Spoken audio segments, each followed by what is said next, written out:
Ezal had always believed that family was everything. Since childhood, she grew up thinking that no matter what happened in life, family would always stand beside you. Every birthday, every Eid, every celebration, Ezal was always there for everyone. She helped her sister choose dresses, helped plan family events, and was always the first person to show support whenever someone needed help. She truly believed that when her sister's wedding day would come, she would be the happiest person and the busiest one too, running around, managing details, laughing, crying, and making memories. But life had planned something completely different for her. A few weeks before the wedding, Ezal started feeling a strange distance from her family. Calls became shorter. Messages became less frequent. Wedding discussions happened without her. At first, she ignored it. She thought everyone must be busy. Then she thought maybe they were planning a surprise for her. But deep inside, her heart felt uneasy. Then one day, everything changed. While scrolling through social media, Ezal suddenly saw pictures of her sister's Mehndi ceremony. Bright lights, music, dancing, smiling faces, everything looked perfect. Everyone looked happy. Except she wasn't there. Her fingers froze on the phone screen. She zoomed into every photo. Cousins were there. Relatives were there. Family friends were there. But Ezal was missing. At that moment, it felt like someone had squeezed her heart tightly. She couldn't breathe properly. Her mind was full of questions. She immediately called her mother. Her voice was shaking. "Mom, why didn't you tell me? Why wasn't I there?" But the answer she received was cold and simple. "The situation was complicated. You should understand." Those words felt like arrows piercing her heart. That night, Ezal sat alone in her room for hours. She couldn't cry properly. She couldn't think clearly. She just stared at the wall, realizing something she never wanted to accept. The family she thought was her biggest strength had become her biggest pain. But that night didn't just create pain. That night created a new Ezal. A version of Ezal who would define her own worth. A version who would learn to live without needing approval from others. A version who would write her own story. And she had no idea that one day, her own wedding guest list wouldn't just be known in her city or country. It would go worldwide. The day started like any other normal day for Ezal.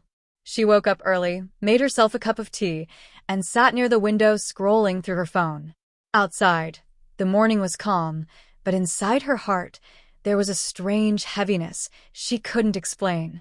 For the past few weeks, something had felt off. Her family group chats were less active with her.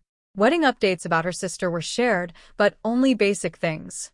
No one asked her to help with shopping, planning, or arrangements, which was strange because Ezal had always been the one managing family events.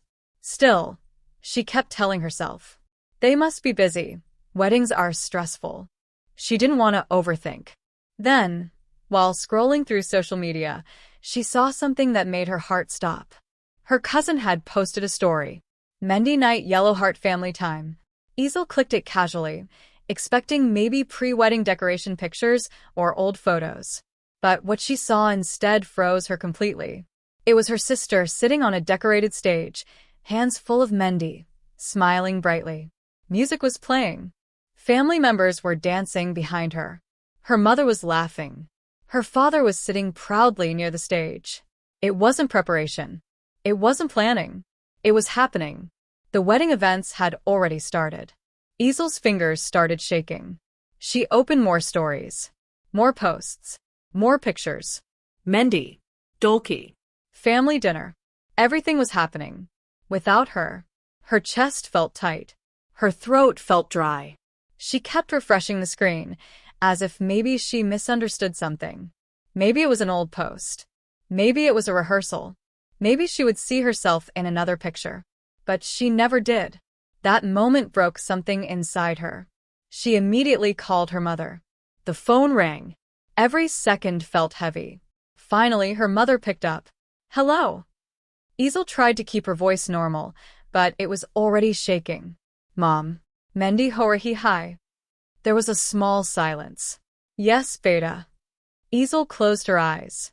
Her heart started beating faster. "Mom, mui kya nahi bataya?" Another silence. Then came the answer that changed everything. Situation complicated T. Tum Samaj Jo. That was it. No explanation. No apology. No emotion. Just distance. Ezal felt like the ground under her feet disappeared.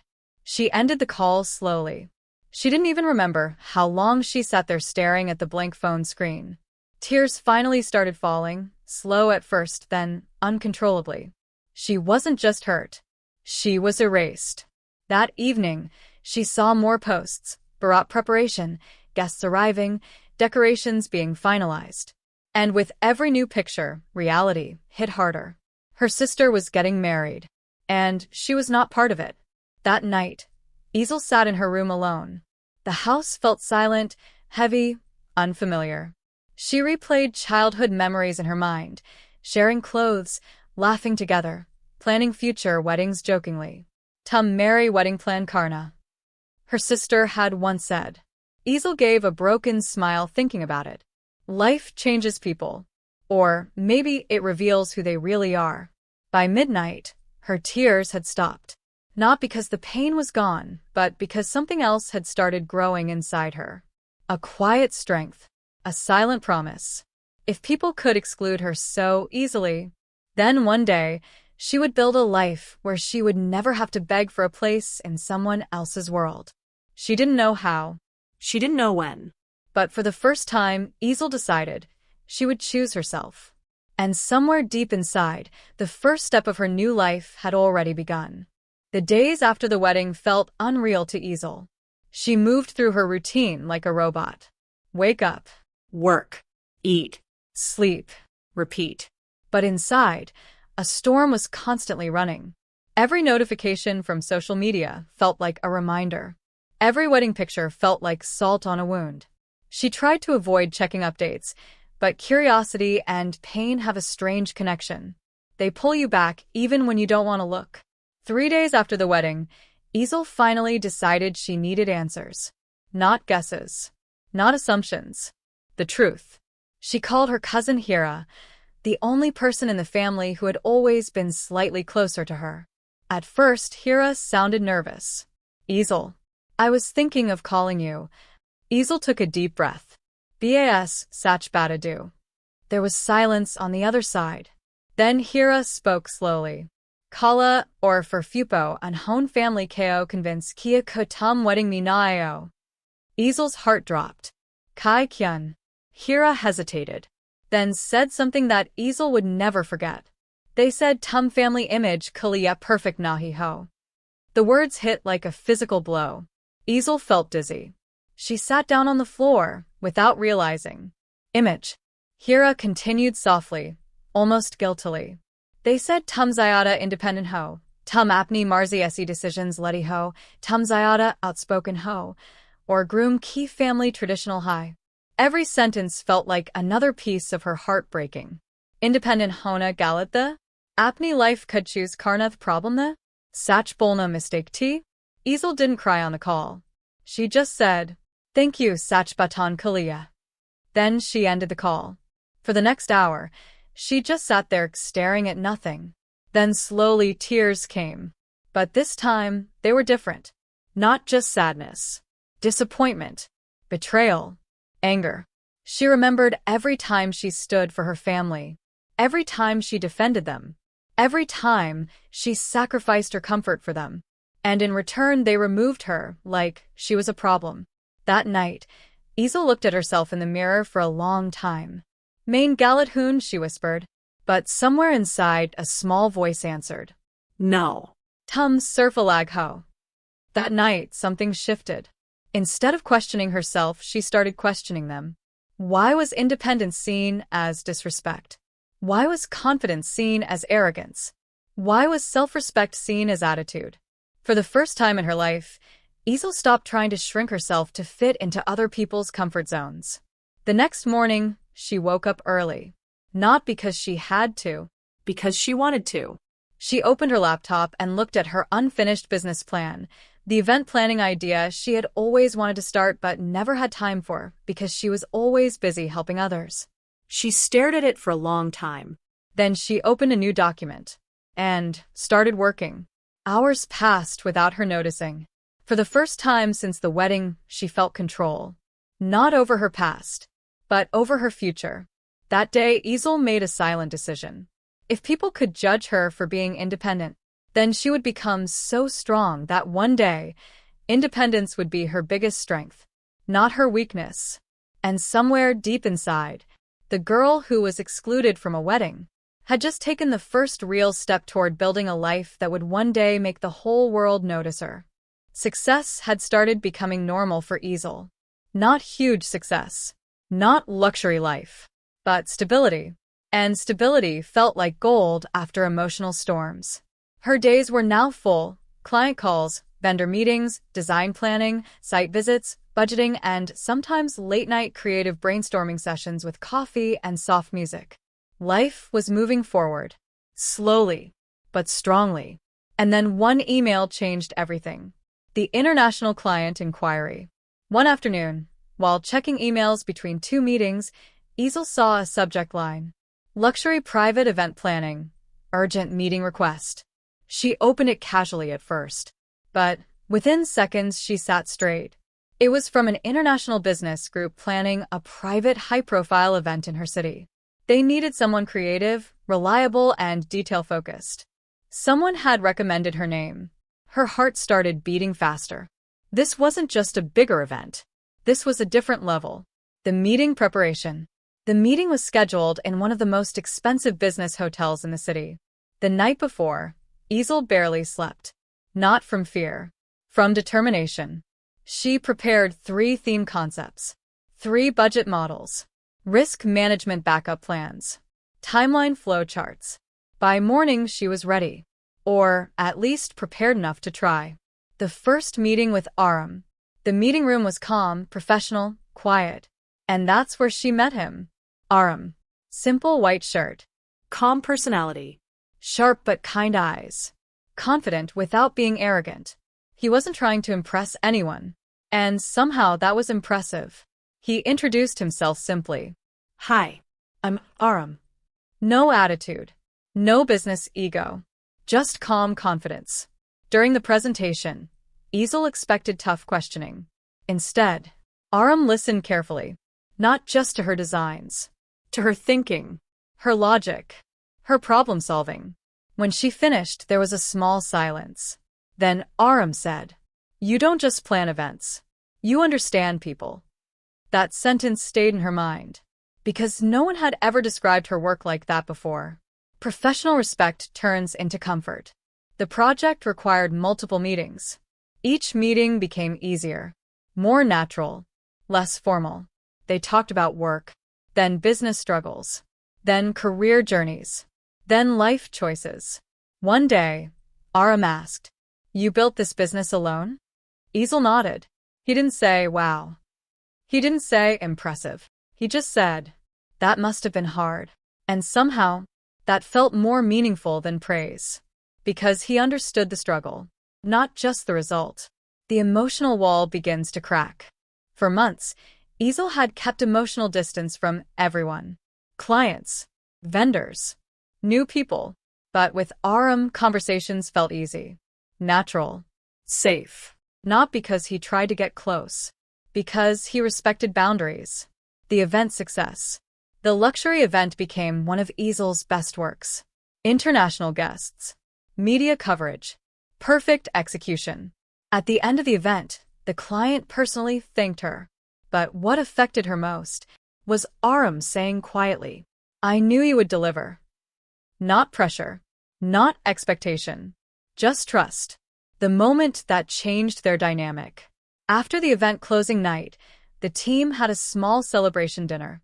Nothing fancy, just relaxed conversation. At one point, someone joked, "Ezal work ku alawa bi kabi relax kardi ho?" Before she could answer, Aram said casually, "She probably works hard because she had to build everything herself." He said it respectfully, not as pity, as understanding. And for the first time in a long time, Ezal felt seen, not judged, not compared, just seen. The beginning of something new. Weeks passed. Work meetings slowly became coffee meetings. Coffee meetings slowly became long conversations. And somewhere between shared silence, shared goals, and shared understanding, something deeper started growing. Not fast. Not dramatic. Just real. The future she never expected. Ezal once believed love meant sacrifice. Now she was learning love could mean support. And somewhere ahead, a proposal, a viral story, and a wedding that would shock the world were waiting. And this time, Ezal wouldn't be excluded. She would be the center of her own story. Success had started becoming normal for Ezal. Not huge success, not luxury life, but stability. And stability felt like gold after emotional storms. Her days were now full: client calls, vendor meetings, design planning, site visits, budgeting, and sometimes late-night creative brainstorming sessions with coffee and soft music. Life was moving forward, slowly, but strongly. And then one email changed everything. The international client inquiry. One afternoon, while checking emails between two meetings, Ezal saw a subject line: Luxury Private Event Planning. Urgent Meeting Request. She opened it casually at first, but within seconds she sat straight. It was from an international business group planning a private, high-profile event in her city. They needed someone creative, reliable, and detail-focused. Someone had recommended her name. Her heart started beating faster. This wasn't just a bigger event. This was a different level. The meeting preparation. The meeting was scheduled in one of the most expensive business hotels in the city. The night before, Ezal barely slept. Not from fear, from determination. She prepared 3 theme concepts, 3 budget models, risk management backup plans, timeline flow charts. By morning, she was ready, or at least prepared enough to try. The first meeting with Aram. The meeting room was calm, professional, quiet. And that's where she met him. Aram. Simple white shirt. Calm personality. Sharp but kind eyes. Confident without being arrogant. He wasn't trying to impress anyone. And somehow that was impressive. He introduced himself simply. Hi. I'm Aram. No attitude. No business ego. Just calm confidence. During the presentation, Ezal expected tough questioning. Instead, Aram listened carefully. Not just to her designs. To her thinking. Her logic. Her problem-solving. When she finished, there was a small silence. Then Aram said, "You don't just plan events. You understand people." That sentence stayed in her mind, because no one had ever described her work like that before. Professional respect turns into comfort. The project required multiple meetings. Each meeting became easier, more natural, less formal. They talked about work, then business struggles, then career journeys, then life choices. One day, Aram asked, "You built this business alone?" Ezal nodded. He didn't say, "Wow." He didn't say, "Impressive." He just said, "That must have been hard." And somehow, that felt more meaningful than praise. Because he understood the struggle, not just the result. The emotional wall begins to crack. For months, Ezal had kept emotional distance from everyone. Clients, vendors, new people. But with Aram, conversations felt easy, natural, safe. Not because he tried to get close, because he respected boundaries. The event success. The luxury event became one of Ezal's best works. International guests, media coverage, perfect execution. At the end of the event, the client personally thanked her. But what affected her most was Aram saying quietly, "I knew you would deliver."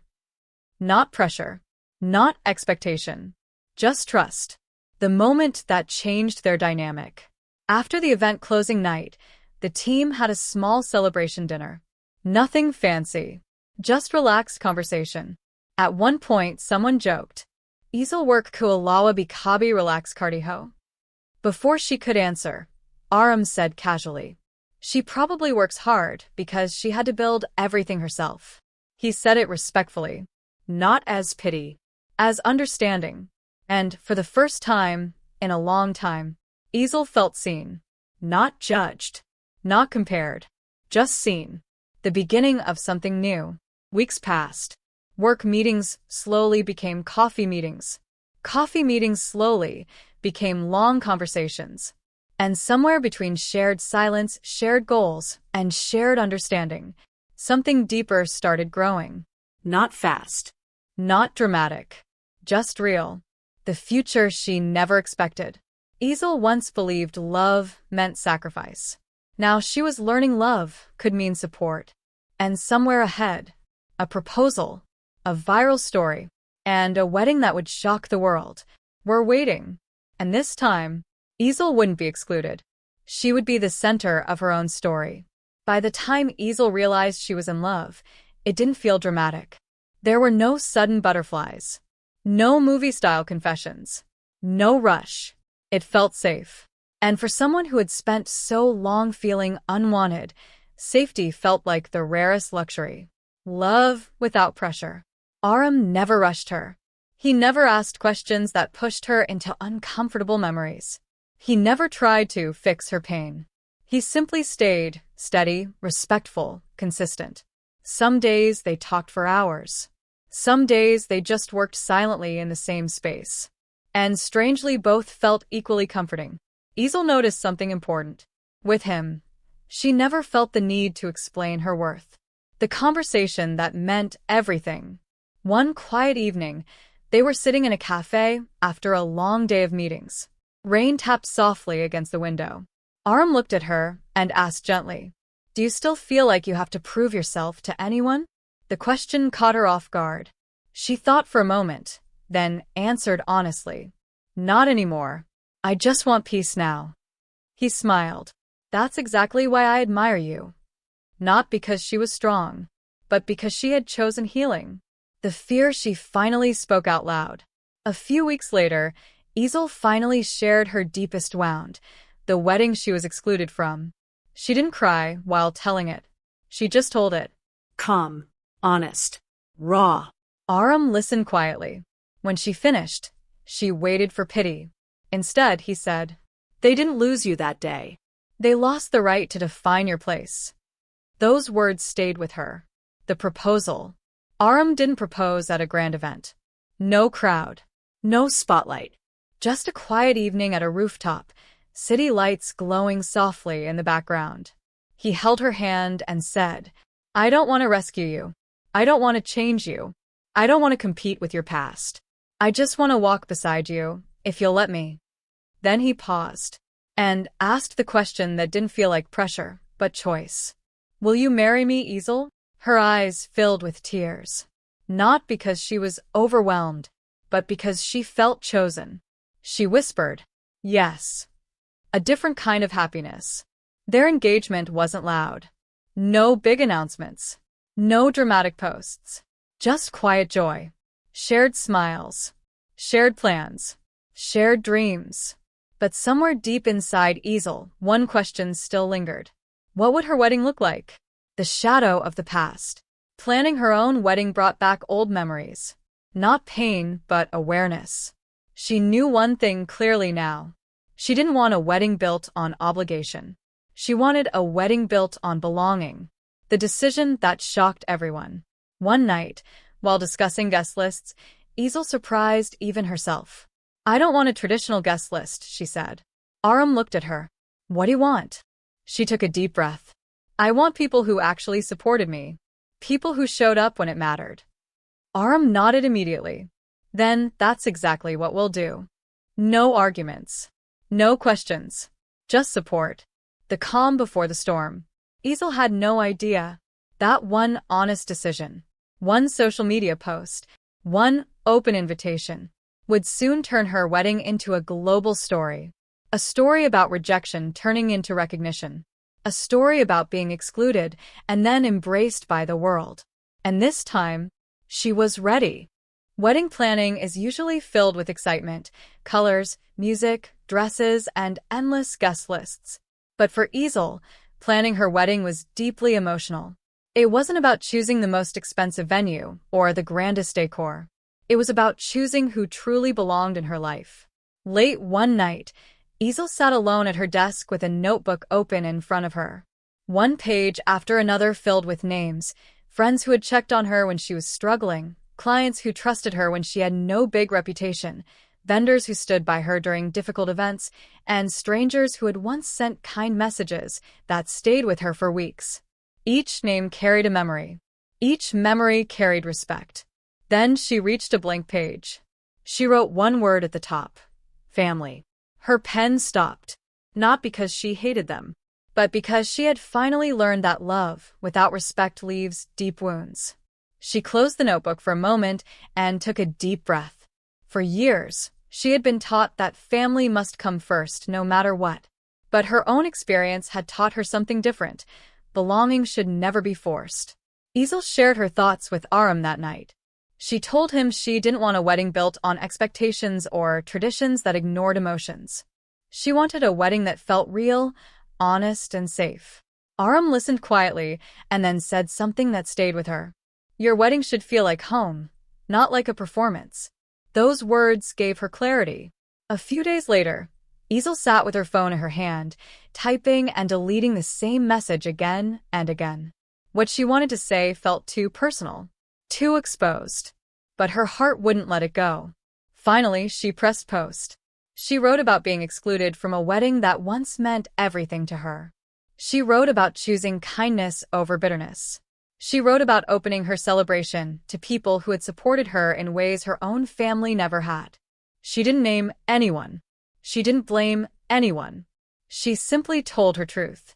At first, nothing happened. Then one comment appeared. Then another. Then hundreds.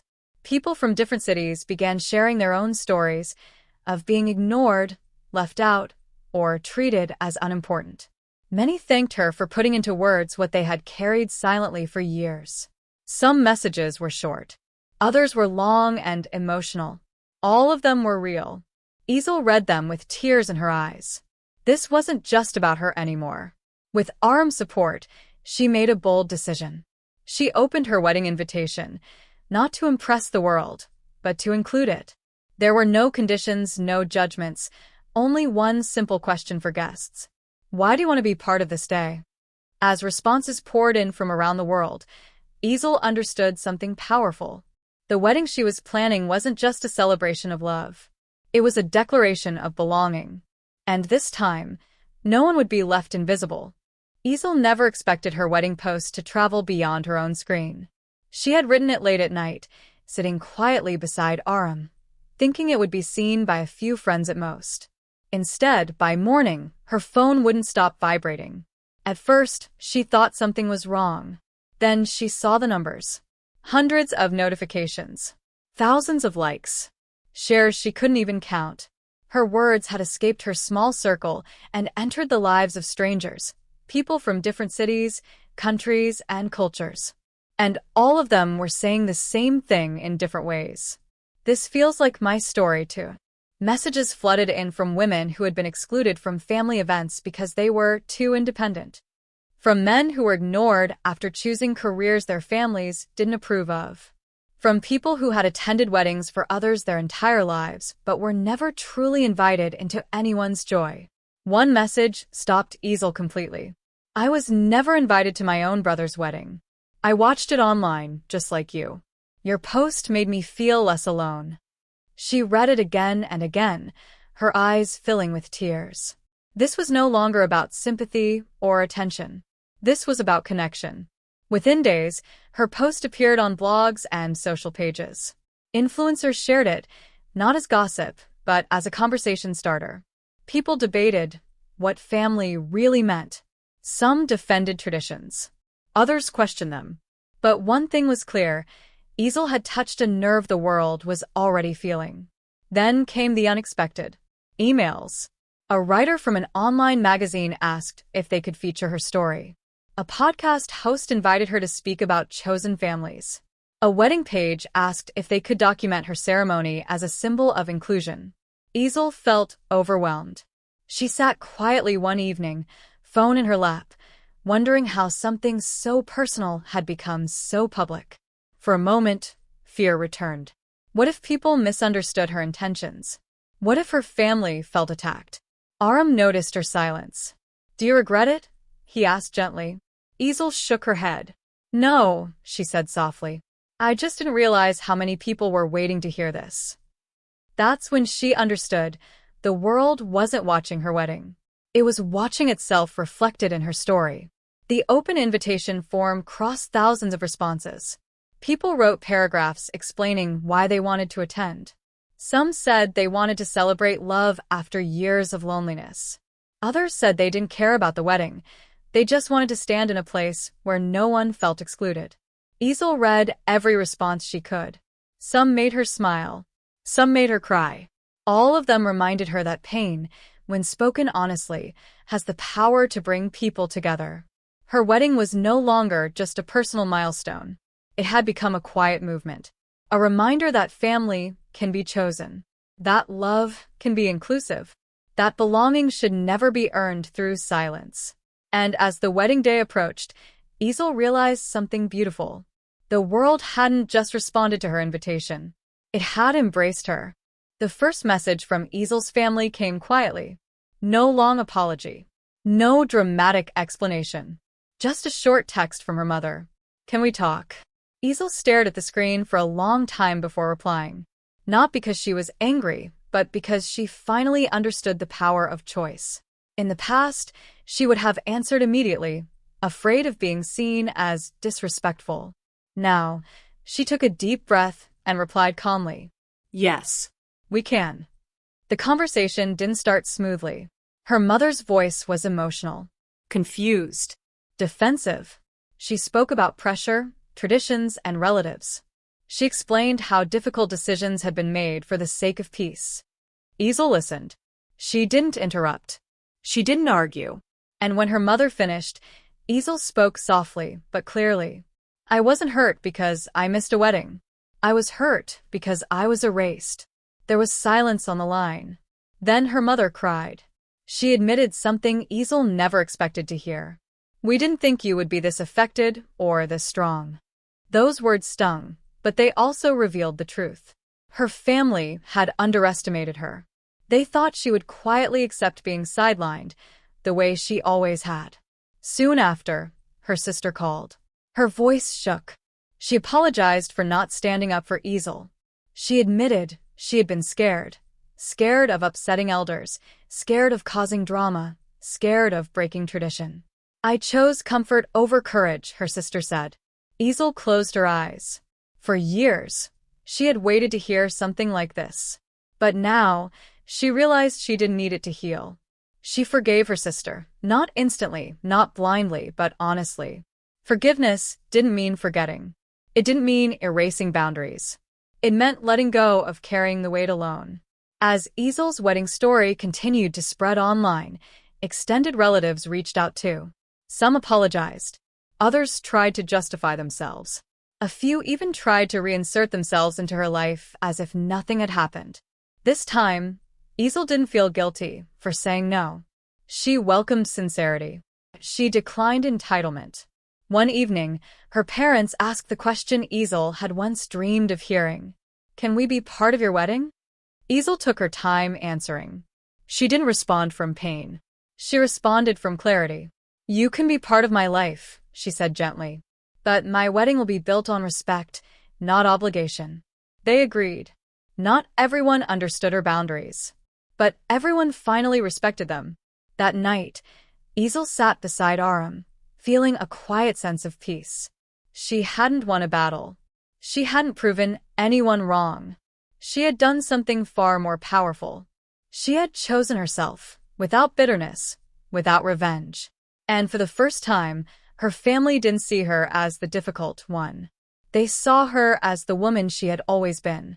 Strong, honest, unbreakable. The morning of Ezal's wedding arrived quietly, almost gently, as if the universe itself was being careful with her emotions. Sunlight streamed through the curtains, soft and warm, and for the first time in a long while, Ezal woke up without fear. No anxiety about who would judge her. No worry about who might be missing. Only calm. As she sat in front of the mirror, makeup half done, she looked at her reflection and barely recognized the woman staring back. Not because of the bridal dress or the jewelry, but because of the confidence in her eyes. This was the same girl who once watched a wedding from her phone screen, feeling invisible. And now, she was about to walk into a celebration built around her truth.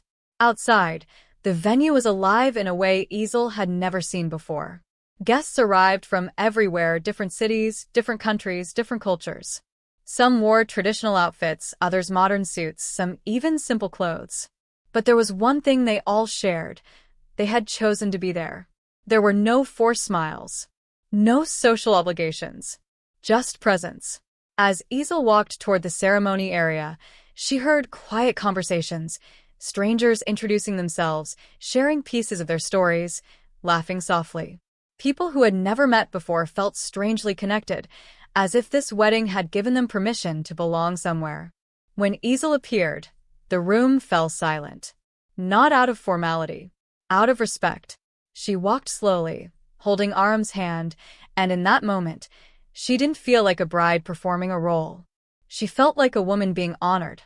During the ceremony, Ezal was given a moment to speak. Her voice was steady, but her heart was full. There was a time, she said, when I believed being excluded meant I wasn't enough. Today, I know better. Today proves that love grows when it is shared, not controlled. Many guests wiped their tears. Some held hands. Some simply nodded, understanding without words. Then Ezal looked toward her family. Her parents sat quietly, emotional, humbled. Her sister's eyes were filled with regret, but also pride. There were no dramatic confrontations, no public apologies, just quiet accountability. As vows were exchanged, the atmosphere shifted from emotion to joy. Music played. Laughter filled the air. People danced freely, not to impress, but to celebrate. Guests who had arrived alone found themselves surrounded by warmth and conversation. This wasn't just a wedding. It was a gathering of stories.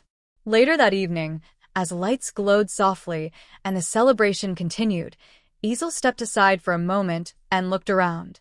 Strangers had become friends. Pain had turned into connection. Exclusion had transformed into unity. She realized something profound.